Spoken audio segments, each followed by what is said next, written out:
কোরবানির পশু জবাই করার নিয়ম এটা আমাদের জানা খুব জরুরি। আসলে এই বিষয়টা না জানার কারণে আমরা অনেকেই নিজের কোরবানি নিজে না দিয়ে অন্যকে আমরা দায়িত্ব দিই। হ্যাঁ, অন্যকে দায়িত্ব দেওয়া জায়েজ আছে। নবী সাল্লাল্লাহু আলাইহি ওয়াসাল্লাম আলী রাদিয়াল্লাহু তাআলা আনহুকে নিজের কোরবানির পশু জবাই করার দায়িত্ব দিয়েছিলেন। এই হাদিস থেকে নিজের কোরবানির পশু চাইলে অন্যকে দায়িত্ব দেওয়া যায়, তবে নিজের পশু নিজের কোরবানির পশু নিজেই জবাই করা উত্তম। এটা যদি আমরা একটু শিখে নিই তাহলে আমরা নিজেরাই নিজেদের পশু জবাই করতে পারবো। বাকি আপনি না পারলে আপনি মসজিদের ইমাম, মুয়াজ্জিন, খতিব বা যিনি জবাই করেন তাকে দায়িত্ব দিতে পারেন। তো জবাই কিভাবে করব? জবাই করার ক্ষেত্রে একেবারেই সহজ। অনেক সময় আমরা জবাই করতে চাই না, কারণ আমরা মনে করি যে দোয়া পারি না, তাহলে কিভাবে জবাই করবো? একদম সহজ, আপনি বিসমিল্লাহি আল্লাহু আকবার বলে জবাই করলে হয়ে যাবে। বিসমিল্লাহি আল্লাহু আকবার, অথবা শুধু বিসমিল্লাহ বলে জবাই করলেও জবাই হয়ে যাবে। বাকি পাশাপাশি অনেকগুলো দোয়া আছে।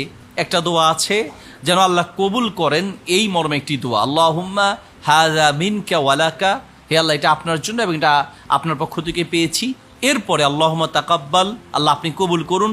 কবুল করুন বলে মিন যোগ করে তারপরে নামগুলো বলতে হয়, যেমন মিন নি মানে আমার পক্ষ থেকে, মিন আহলি বাইতি আমার পরিবারের পক্ষ থেকে, অথবা যার পক্ষ থেকে জবাই করা হবে তার নামটা বলতে পারি, আল্লাহুম্মা তাকাব্বাল মিন আব্দুল্লাহ, আব্দুল্লাহর পক্ষ থেকে, মিন আব্দুর রহমান বা মিন উবাইদিল্লাহ ইত্যাদি যেই নামটাই আসবে সেই নামটা আল্লাহুম্মা তাকাব্বাল মিন বলে ওই নামটা আমরা উল্লেখ করব। এটা হচ্ছে জবাই করার সময় দোয়া বলার নিয়ম। জবাই করার ক্ষেত্রে পশুকে কেবলামুখী করে রাখা উচিত। কেবলামুখী করতে যদি একান্ত পারা না যায়, খুব শক্তিশালী পশু, কেবলামুখী করতে গেলে ছুটে যেতে পারে, তাহলে অন্যমুখী করে জবাই করলে অসুবিধা নেই। তবে কেবলামুখী করে জবাই করাটা মুস্তাহাব বা উত্তম। কোরবানির পশু জবাই করার সময় এক পশুর সামনে আরেক পশু জবাই করা উচিত না। কোরবানির পশু জবাই করার সময় আগ থেকেই ছুরিটা ধার দিয়ে নেওয়া উচিত, যাতে করে পশুর কষ্ট একটু কম হয়, এবং ধার দেওয়ার সময় পশুর সামনে ধার দেওয়া উচিত না। পাশাপাশি কোরবানির পশু জবাই করার জন্য কণ্ঠনালী, যখন উট হবে, উটকে দাঁড় করানো অবস্থায় কণ্ঠনালীতে খোঁচা দিলে তার রক্ত পড়ে যায়, সেটা নিজেই মাটিতে পড়ে যায়। দাঁড় করানো অবস্থায় এটাকে নহর বলে। আর গরু, ছাগল, দুম্বা, ভেড়া বা মহিষ ইত্যাদির ক্ষেত্রে হচ্ছে এটাকে কেবলামুখীর শোয়া ঠিক কণ্ঠনালী, অর্থাৎ একটা পশুর কান টান দিলে যেই বরাবর আসে, কানটা গলার দিকে টান দিলে ঠিক কণ্ঠনালীর পর্যন্ত মাথাটা আসে, এই কণ্ঠনালীর উপরেই ছুরি চালাতে হয়। ছুরি চালাতে গিয়ে 3 বার 5 বার বা আরও কম বেশিও হতে পারে, অসুবিধা নেই। যতক্ষণ না রক্ত প্রবাহিত হয় ততক্ষণ এটাকে জবাই করা যাবে। তবে এটা জবাই করার আগেই ছুরি ধার দিয়ে নিতে হয়, যাতে করে কষ্ট কম হয়। আর জবাই করার পরে রক্ত যখন প্রবাহিত হবে, তার কণ্ঠনালী কেটে গেলে একটু সময় নিয়ে সেটা নিস্তেজ হয়ে যাবে বা তার প্রাণ বের হয়ে যাবে।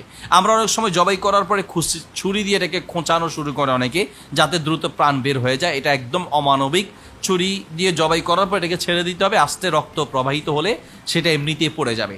কোনো কারণে জবাই করার পরে যদি পশুটি দাঁড়িয়ে যায়, দৌড় দেয়, তো আমরা অনেকে মনে হয় কোরবানি হয় নাই, জবাই হয় না। এটা ভুল কথা। শক্তিশালী পশু জবাই করার পরে লাফ দিতে পারে, লাফ দিয়ে একটু হাঁটাহাঁটি করতে পারে, আবার নিজে পড়ে যাবে। যখন রক্তটা বের হয়ে যাবে সে নিজেই পড়ে যাবে। এটার জন্য আলাদা করে সেটাকে খোঁচাখুচি করা, এটাকে ধরে আবার জবাই করা কোনো প্রয়োজন নেই। কোরবানির পশু জবাই করার আগে আমরা অনেকের নাম জিজ্ঞেস করি কার কার পক্ষ থেকে। এটা ঝগড়া থেকে বাঁচার জন্য বা কার কার পক্ষ থেকে এটা নির্দিষ্ট হওয়ার জন্য চাইলে নাম উল্লেখ করে নেওয়া উচিত, বা উত্তম হচ্ছে নামটা জিজ্ঞেস করে নেওয়া যে কার কার পক্ষ থেকে জবাই হবে। আমরা একটা কমন ভুল করি, যারা জবাই করেন তারাও ভুল করেন, সেটা যে জিজ্ঞেস করেন যে কার কার নামে কোরবানি হবে। মনে রাখতে হবে আল্লাহ ছাড়া কারো নামে জবাই হবে না, একমাত্র আল্লাহর নামেই জবাই হবে। বলতে হবে কার কার পক্ষ থেকে জবাই হবে বা কোরবানি হবে। আমরাও জিজ্ঞেস করবো এবং বলার সময় বলবো যে অমুক অমুকের পক্ষ থেকে কোরবানি হবে, অমুক অমুকের নামে নয়, অমুক অমুকের পক্ষ থেকে কোরবানি হবে। এ কথাটা বারবার মনে রাখতে হবে। আমাদের দেশে একদম কমন ভুল, আমরা বলি যে অমুক অমুকের নামে কোরবানি হবে, আমার বাপের নামে হবে, আমার দাদার নামে হবে, আমার চাচার নামে হবে। হয়তো আমরা না জানার কারণে অথবা না বুঝার কারণে হয়তো এটা বলে থাকি, আল্লাহ মাফ করবেন হয়তোবা, কিন্তু এটা এভাবে বলা উচিত না। মনে রাখতে হবে একমাত্র পশু কোরবানি হবে কেবলমাত্র শুধুমাত্র কার নামে? আল্লাহর নামে কোরবানি হবে, আল্লাহ ছাড়া আর কারো নামে কোরবানি হবে না। এরপরে কোরবানির পশু জবাই করার পরে যখন সে নিস্তেজ হয়ে যাবে, প্রাণ বের হয়ে যাবে, তারপরে আমরা রশি যেগুলো বাঁধা আছে সেগুলো কাটবো, চামড়া আস্তে আস্তে কাটবো, একটু সময় দেওয়ার চেষ্টা করব।